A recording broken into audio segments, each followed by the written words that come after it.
தொழில்நுட்பத்துறையில் தாதாவாக திகழும் இன்டெலின் கதை மிக சுவாரஸ்யமானது. 45 வருடங்களுக்கு முன்பு நோய்ஸ், மூர் எனும் 2 இளைஞர்கள் தாங்கள் வேலை பார்த்து வந்த மின்னணு நிறுவனத்தை விட்டு வெளியேறி குறைகடத்திகளை கொண்டு சிப்கள் தயாரித்து கணினியின் செயல்பாட்டை இன்னமும் வேகப்படுத்த முடியும் என்று உறுதியாக நம்பினார்கள். நிறுவனத்துக்கு நோய்ஸ் மூர் என்று பெயர் வேறு வைத்தார்கள். பிறகு அதை கேட்கிற பொழுது நாய்ஸ் மோர் என்று கேட்டதால் அதை கழட்டி எறிந்தார்கள்.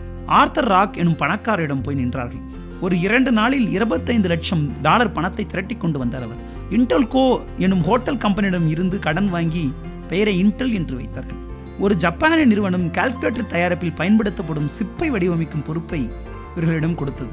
அப்பொழுதெல்லாம் வெவ்வேறு கால்குலேட்டருக்கு வெவ்வேறு சிப்புகள் பயன்படுத்தப்பட்டு வந்தன. அதிலும் இந்த கால்குலேட்டருக்கு 12 சிப் தேவை என்று அவர்கள் கணித்திருந்தார்கள். ஒரே சிப்பில் வேலையை முடித்தார்கள். இன்டெல் நிறுவனத்தில் ஒரே ஒரு விஷயத்தில் கோட்டை விட்டு விட்டார்கள். அந்த சிப்பின் உரிமை அவர்களுக்கு அந்த உரிமை கொடுத்த ஜப்பானிய நிறுவனத்திடம் இருந்தது.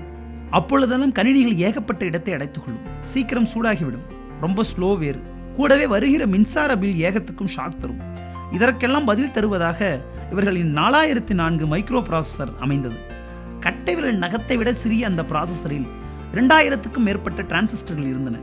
அதன் வேகம் மின்னணு கணினி அளவுக்கு தான் என்றாலும் அதன் ஆற்றல் விரயம், அதன் அளவு ஆகியவற்றில் ஸ்கோர் செய்து கலக்கியது அந்த மைக்ரோ ப்ராசஸர்.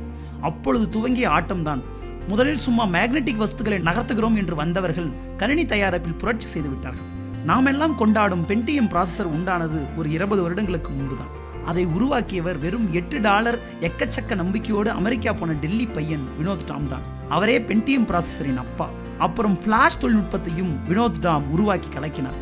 இன்டெல் இல்லாமல் நீங்கள் இன்று கணினிகளை நினைத்து பார்க்க முடியாது.